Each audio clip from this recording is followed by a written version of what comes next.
silencioso de otoño, en que las nubes se cernían pesadas y opresivas en los cielos, había yo cruzado solo a caballo a través de una extensión singularmente monótona de campiña, y al final me encontré, cuando las sombras de la noche caían a la vista de la melancólica casa de Asher. No sé cómo sucedió, pero a la primera ojeada sobre el edificio, una sensación de insufrible tristeza invadió mi espíritu. Digo insufrible, pues aquel sentimiento no estaba mitigado por esa emoción semiplacentera, por ser poético, con que acoge en general el ánimo, hasta la severidad de las imágenes naturales de la desolación o el terror. Contemplaba la escena ante mí, la simple casa, los simples aspectos del paisaje característico de la posesión, los helados muros, las ventanas parecidas a ojos vacíos, algunos juncos alineados y unos cuantos troncos blancos y enfermizos, como una completa depresión de alma que no puede compararse apropiadamente entre las sensaciones terrestres, más que con ese ensueño posterior del opiómano, con esa amarga vuelta a la vida diaria, a la atroz caída del velo.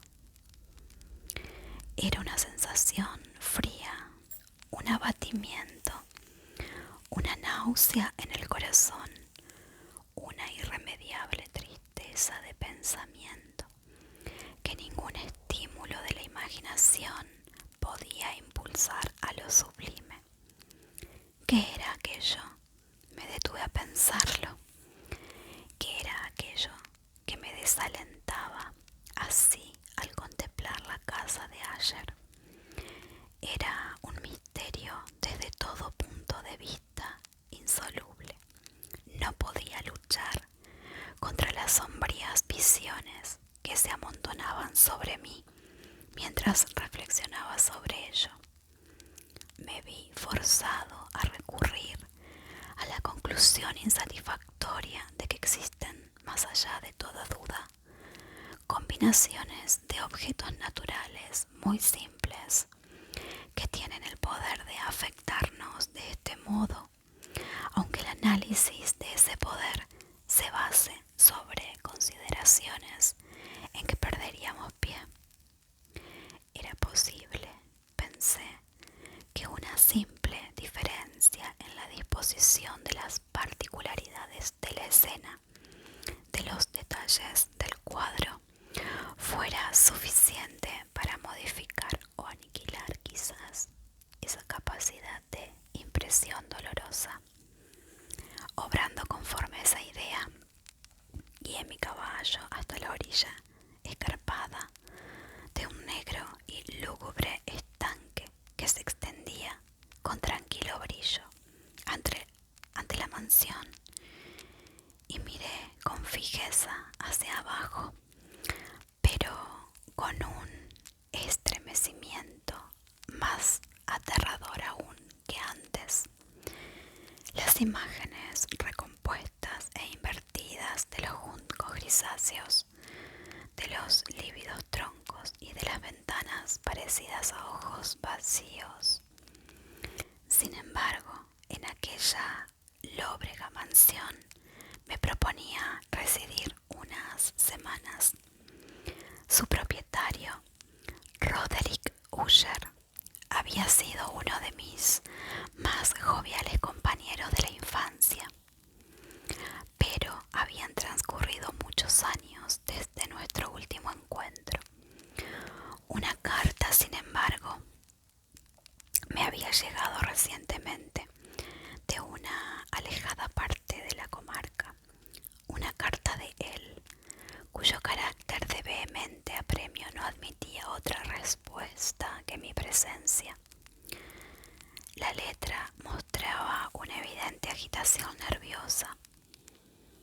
El autor de la carta hablaba de una dolencia física aguda, de un trastorno mental que le oprimía, y el ardiente deseo de verme como a su mejor y en realidad su único amigo, pensando hallar en el placer de mi compañía algún alivio a su mal. Era la manera como decía todas estas cosas y muchas más. Era la forma suplicante de abrirme su pecho, a lo que no me permitía vacilación. Y por tanto, obedecí desde luego, lo que yo consideraba, pese a todo, como un pedido muy extraño. Aunque de niños hubiéramos sido camaradas íntimos, bien mirado, sabía yo muy poco de mi amigo. Su reserva fue siempre excesiva y habitual. Sabía, no obstante, que pertenecía a una familia muy antigua, que se había distinguido desde tiempo inmemorial por una especial sensibilidad de temperamento, desplegada a través de los siglos en muchas obras de arte exaltado, y que se manifestaba desde antiguo en actos repetidos de una munificente, aunque recatada caridad, así como por una apasionada devoción a las dificultades, quizá más bien a las ortodoxas y fácilmente reconocibles bellezas de la ciencia musical. Supe también el hecho muy notable de que el tronco de la estirpe de los Ayers, por gloriosamente antiguo que fuese, no había brotado nunca, en ninguna época, rama duradera. En otras palabras, que la familia entera se había perpetuado siempre en una línea directa de descendientes, salvo muy insignificantes y pasajeras excepciones. Semejante deficiencia, pensé, mientras revisaba en mi imaginación la perfecta concordancia de aquellas premisas con el carácter proverbial de la raza, y mientras reflexionaba en la posible influencia que una de ellas podía haber ejercido en un largo lapso de centurias sobre la otra. ¿Era acaso aquella ausencia de rama colateral y de consiguiente transmisión directa de padre a hijo del patrimonio con el nombre lo que había a la larga identificado también a los dos, uniendo el título originario de la posesión a la arcaica y equívoca denominación de Casa de Ayer, denominación empleada por los lugareños y que parecía incluir en su espíritu la familia y la mansión familiar. Ya he dicho que el único efecto de mi experiencia, un tanto pueril, contemplar abajo el estanque, fue hacer más profunda aquella primera impresión. No puedo dudar de la conciencia de mi rápida y acrecida superstición. ¿Por qué definirla así? Sirvió principalmente para acelerar aquel crecimiento. Tal es, lo sabía desde larga fecha, la paradójica ley de todos los sentimientos que tienen su base en el terror. Y aquella fue tal vez la única razón que hizo, cuando mis ojos se alzaron desde la imagen del estanque hacia la casa misma, que brotase en mi mente una extraña visión, una visión tan ridícula, en verdad, que si hago mención de ella es para demostrar la viva fuerza de las sensaciones que me oprimían. Mi imaginación había trabajado tanto que creía realmente que alrededor de la casa y la posesión entera había una atmósfera peculiar, así como en las cercanías más inmediatas una atmósfera que no tenía afinidad con el aire del cielo, sino que emanaba de los decaídos árboles, de los muros grisáceos y del estanque silencioso, un vapor pestilente y místico, opaco, pesado, apenas discernible, de tono plomizo. Sacudí de mi espíritu lo que no podía ser más que un sueño y examiné con más cuidado el aspecto real del edificio. Su principal característica parecía ser la de una excesiva antigüedad. La decoloración ocasionada por los siglos era grande. Menudos hongos se esparcían por toda la fachada, tapizándola con la fina trama de un tejido desde los tejados. Por cierto que todo aquello no implicaba ningún deterioro extraordinario. No había caído ningún trozo de mampostería y parecía existir una violenta contradicción entre aquella todavía perfecta adaptación de las partes y el deterioro de las piedras individuales. Aquello me recordaba mucho la espaciosa integridad de esas viejas maderas labradas que han dejado pudrir durante largos años en alguna olvidada cueva, sin contacto con el soplo del aire exterior. Aparte de este indicio de ruina extensiva, el edificio no presentaba el menor síntoma de decaimiento.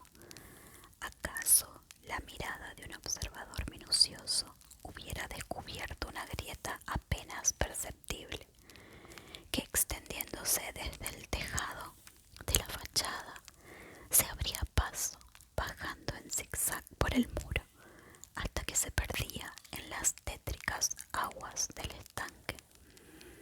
Observando estas cosas, seguía a caballo un corto terraplén hacia la casa. Un lacayo que esperaba cogió mi caballo y entré por el arco gótico del vestíbulo.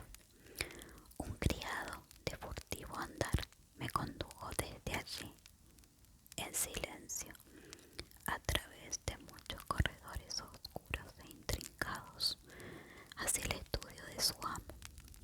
Muchas de las cosas que encontré en mi camino contribuyeron, no sé por qué, a exaltar esas vagas sensaciones de que he hablado antes. Los objetos que me rodeaban, las molduras de los techos, los sombríos tapices de las paredes, la negrura de ébano de los suelos y los fantasmagóricos trofeos de armas que tintineaban con mis pasos eran cosas muy conocidas para mí, a las que estaba acostumbrado desde mi infancia, y aunque no vacilase en reconocerlas todas como familiares, me sorprendió lo insólitas que eran las visiones que aquellas imágenes ordinarias despertaban en mí. En una de las escaleras me encontré el médico de la familia. Su semblante, pensé, mostraba una expresión mezcla de baja astucia y de perplejidad. Vaciló al saludarme y continuó. El criado abrió entonces una puerta y me condujo a la presencia de su señor. La habitación en que me hallaba era muy amplia y alta. Las ventanas eran largas, estrechas y ojivales. Estaban a tanta distancia del negro piso de roble que eran en absoluto inaccesibles desde dentro. Débiles rayos de luz rojiza se abrían paso a través de los paneles enrejados, dejándolo bastante en claro los más prominentes objetos de alrededor. El ojo Empero, luchaba en vano por alcanzar los rincones lejanos de la estancia o los entrantes del techo abovedado y artesonado. Oscuros tapices colgaban de las paredes. El mobiliario general era excesivo, incómodo, antiguo y deslucido. Numerosos libros e instrumentos musicales yacían esparcidos por todos lados, pero no bastaban a dar vitalidad alguna a la escena. Sentía yo que respiraba una atmósfera penosa, un aire de severa, profunda e irremediable melancolía se cernía y lo penetraba todo. A mi entrada, Asher se levantó de un sofá, sobre el cual estaba tendido por completo, y me saludó con un caluroso entusiasmo que se asemejaba mucho, tal vez fue mi primer pensamiento, a una cordialidad exagerada, al obligado esfuerzo de un hombre de mundo en huye. Con todo, la ojeada que lancé sobre su rostro me convenció de su perfecta sinceridad. Nos sentamos y durante unos momentos, mientras él callaba, le miré con una sensación mitad de piedad y mitad de pavor. De seguro, jamás hombre alguno había cambiado de tan terrible modo y en tan breve tiempo como Roderick Asher. A duras penas podía yo mismo persuadirme a admitir la identidad del que estaba frente a mí con el compañero de mi juventud. Aún así, el carácter de su fisonomía había sido siempre notable. Un cutis cadavérico, ojos grandes, líquidos y luminosos sobre toda comparación, labios algo finos y muy pálidos, pero de una curva incomparablemente bella, nariz de un delicado modelo hebraico, pero de una anchura desacostumbrada en similares formas, una barbilla moldeada con finura, en la que la falta de prominencia revelaba una falta de energía moral. El cabello, que por su tenuidad parecía telaraña. Esos rasgos, unidos a un desarrollo frontal excesivo, componían en conjunto una fisonomía que no era fácil olvidar. Y al presente, en la simple exageración del carácter predominante de aquellas facciones y en la expresión que mostraban, se notaba un cambio tal que dudaba yo del hombre a quien hablaba. La espectral palidez de la piel y el brillo, ahora milagroso, de los ojos me sobrecogían más allá de toda ponderación y hasta me aterraban. Además, había dejado crecer su sedoso cabello sin preocuparse, y como aquel tejido arácneo flotaba más que caía en torno a la cara, no podía yo, ni haciendo un esfuerzo, relacionar a aquella expresión arabesca con idea alguna de simple humanidad. Lo primero que me chocó fue cierta incoherencia, una contradicción en las maneras de mi amigo, y pronto descubrí que aquello procedía de una serie de pequeños e inútiles esfuerzos por vencer un azaramiento habitual, una excesiva agitación nerviosa. ¿Estaba yo preparado para algo de ese género? No solo por su carta, sino por los recuerdos de ciertos rasgos de su infancia y por las conclusiones deducidas de su particularidad, conformación física y su temperamento. Sus actos eran alternativamente vivos e indolentes. Su voz variaba rápidamente de una indecisión trémula, cuando su ardor parecía caer en completa inacción, a esa especie de concisión enérgica, a esa enunciación abrupta, pesada, lenta, una enunciación hueca, a ese habla gutural, plumbia, muy bien modulada y equilibrada que puede observarse en el borracho perdido o en el incorregible opiómano durante los periodos de su más intensa excitación. Así pues, habló del objeto de mi visita, de su ardiente deseo de verme y de la alegría que esperaba de mí. Se extendió bastante rato sobre lo que pensaba acerca del carácter de su dolencia. Era, dijo, un mal constitucional de familia, para el cual desesperaba de encontrar un remedio. Una simple afección nerviosa, añadió acto seguido, que sin duda desaparecería pronto. Se manifestaba en una multitud de sensaciones extranaturales.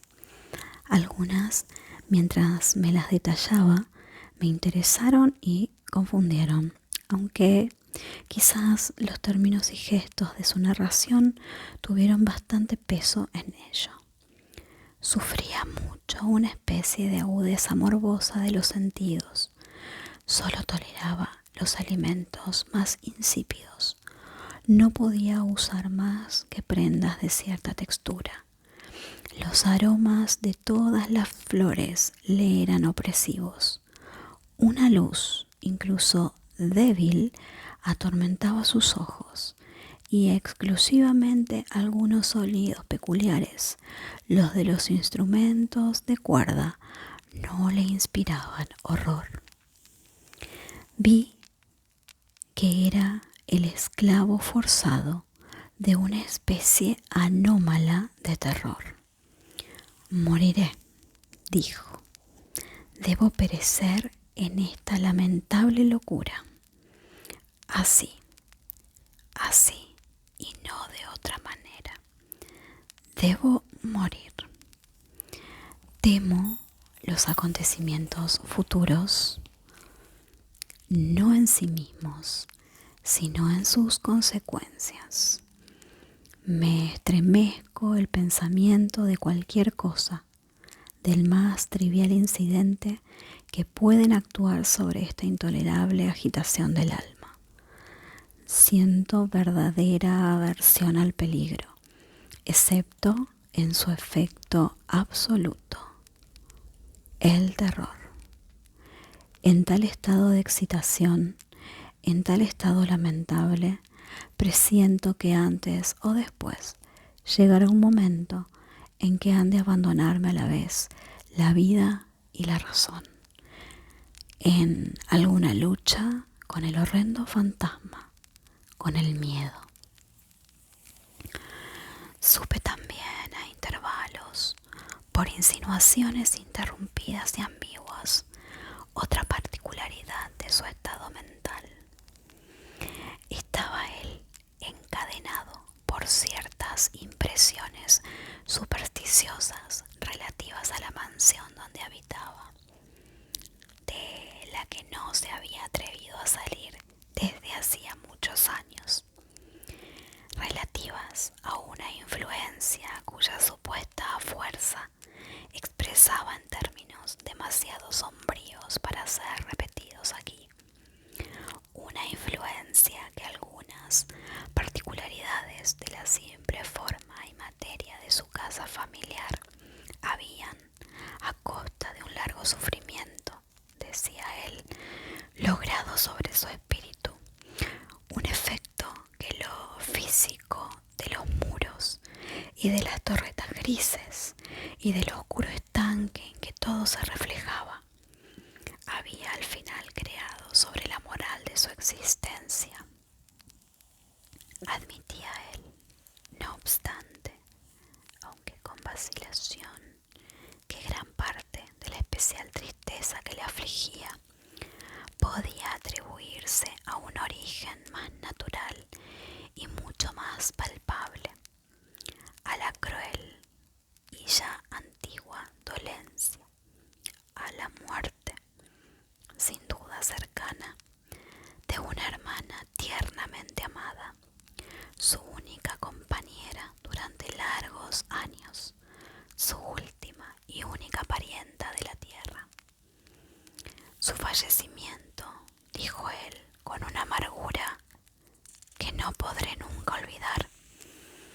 convertirá a mí, el desesperanzado, el débil, en el último de la antigua raza de los Asher.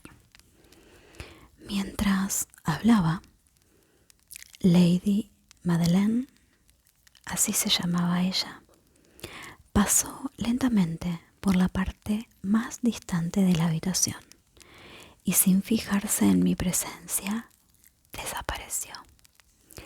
La miré con un enorme asombro, no desprovisto de terror, y sin embargo me pareció imposible darme cuenta de tales sentimientos. Una sensación de estupor me oprimía, conforme mis ojos seguían sus pasos que se alejaban. Cuando al final se cerró una puerta tras ella, mi mirada buscó instintiva y ansiosamente la cara de su hermano, pero él había hundido el rostro en las manos y solo pude observar que una palidez mayor de la habitual se había extendido sobre los descamados dedos, a través de los cuales goteaban abundantes lágrimas apasionadas.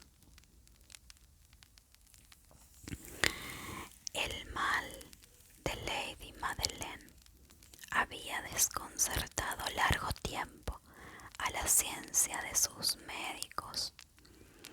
Una apatía constante, un agotamiento gradual de su persona y frecuentes, aunque pasajeros, ataques de carácter catalépico parcial eran el singular diagnóstico. Hasta entonces había ella soportado con firmeza la carga de su enfermedad, sin resignarse por fin a guardar cama. Pero al caer la tarde de mi llegada a la casa, sucumbió, como su hermano me dijo por la noche con una inexpresable agitación, al poder postrador del mal, y supe que la mirada que yo le había dirigido sería probablemente la última, que no vería ya nunca más a aquella dama, viva al menos. Durante varios días consecutivos no fue mencionado su nombre, ni por Asher ni por mí, y durante ese periodo hice esfuerzos ardorosos para aliviar la melancolía de mi amigo. Pintamos y leímos juntos, o si no, escuchaba yo como un sueño sus fogosas improvisaciones en su elocuente guitarra. Y así, a medida que una intimidad cada vez más estrecha me admitía con mayor franqueza lo recóndito de su alma, percibía yo más amargamente la inutilidad de todo esfuerzo para alegrar un espíritu cuya negrura, como una cualidad positiva que le fuese inherente, derramaba sobre todos los objetos del universo moral y físico una irradiación incesante de tristeza. Tendré siempre el recuerdo de las muchas horas solemnes que pasé solo con el dueño de la casa de Asher. A pesar de todo, intentaría en balde expresar el carácter exacto de los estudios o de las ocupaciones en que me incluía o cuyo camino me enseñaba. Una idealidad ardiente, elevada, enfermiza, arrojaba su luz sulfúrea por doquiera. Sus largos e improvisados cantos fúnebres resonarán siempre en mis oídos. Entre otras cosas, recuerdo dolorosamente cierta singular perversión amplificada del aria impetuosa del último vals de Von Weber. En cuanto a las pinturas que incubaba su laboriosa misteriosa fantasía que llegaba trazo a trazo a una vaguedad que me hacía estremecer con mayor conmoción, pues temblaba sin saber por qué. En cuanto a aquellas pinturas de imágenes tan vivas que las tengo aún ante mí, en vano intentaría yo extraer de ellas la más pequeña parte que pudiese estar contenida en el ámbito de las simples palabras escritas. Por la completa sencillez, por la desnudez de sus dibujos, inmovilizaba y recogía la atención. Si alguna vez un mortal pintó una idea, ese mortal fue Roderick Asher. Para mí, al menos, en las circunstancias que me rodeaban, de las puras abstracciones que el hipocondríaco se ingeniaba en lanzar sobre su lienzo, se alzaba un terror intenso, intolerable, cuya sombra no he sentido nunca en la contemplación de ensueños, sin dudas, refulgentes, aunque demasiado concretas, de Fuseli.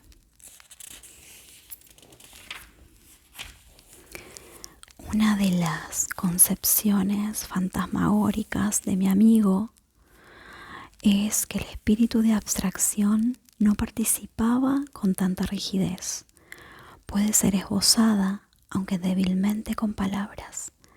Era un pequeño cuadro que representaba el interior de una cueva o túnel intensamente largo y rectangular, con muros bajos, lisos, blancos y sin interrupción ni adorno. Ciertos puntos accesorios del dibujo servían para hacer comprender la idea de que aquella excavación estaba a una profundidad excesiva bajo la superficie de la tierra. No se veía ninguna salida a lo largo de su vasta extensión, ni se divisaba antorcha u otra fuente artificial de luz, y sin embargo, una oleada de rayos intensos rodaba de parte a parte, bañándolo todo en un lívido e inapropiado esplendor. Acabo de hablar de ese estado morboso del nervio auditivo que hacía toda música intolerable para el sufrido paciente, excepto ciertos efectos de los instrumentos de cuerda. Eran quizá los límites estrechos en los cuales se había confinado él mismo al tocar la guitarra, los que habían dado en gran parte aquel carácter fantástico a sus interpretaciones. Pero en cuanto a la férvida facilidad de sus impromptus, no podía uno darse cuenta así. Tenían que ser, y lo eran, en las notas lo mismo que en las palabras de sus fogosas fantasías, pues él las acomodaba a menudo con improvisaciones verbales rimadas. El resultado de ese intenso recogimiento, de esa concentración mental a los que he aludido antes y que se observan solo en los momentos especiales de la más alta excitación artificial. Recuerdo bien las palabras de aquellas rapsodias.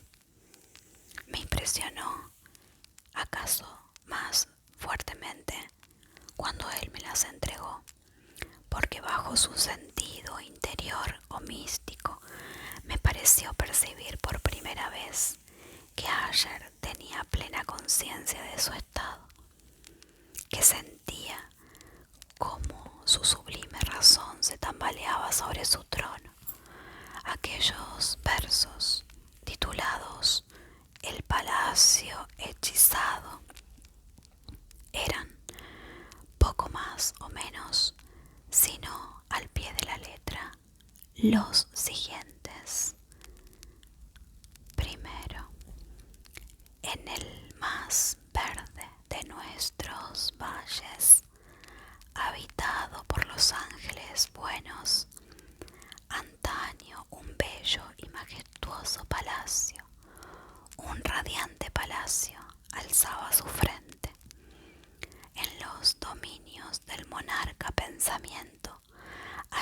se elevaba. Jamás un serafín desplegó el ala sobre una construcción tan bella.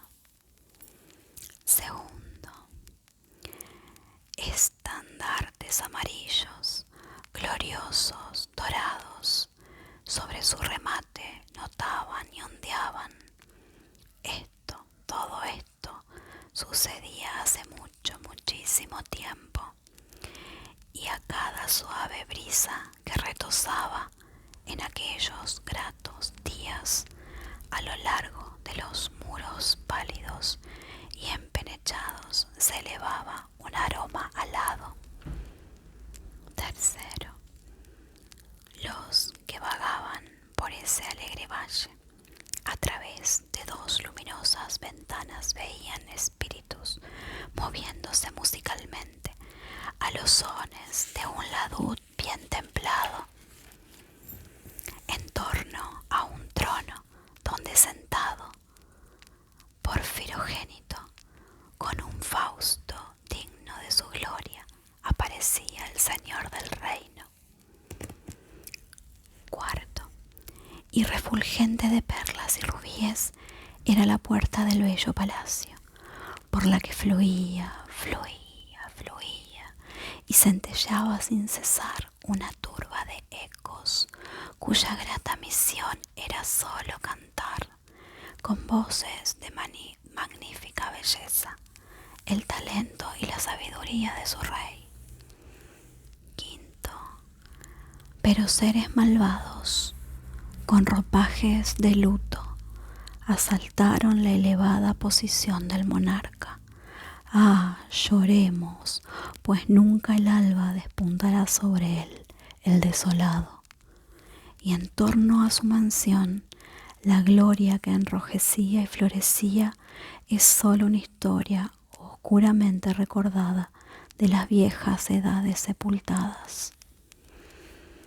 Sexto, y ahora los viajeros en ese valle, a través de las ventanas rojizas, ven amplias formas moviéndose fantásticamente en una discordante melodía, mientras, cual un rápido y lívido río, a través de la pálida puerta, una horrenda turba se precipita eternamente, riendo, mas sin sonreír nunca más, sin sonreír.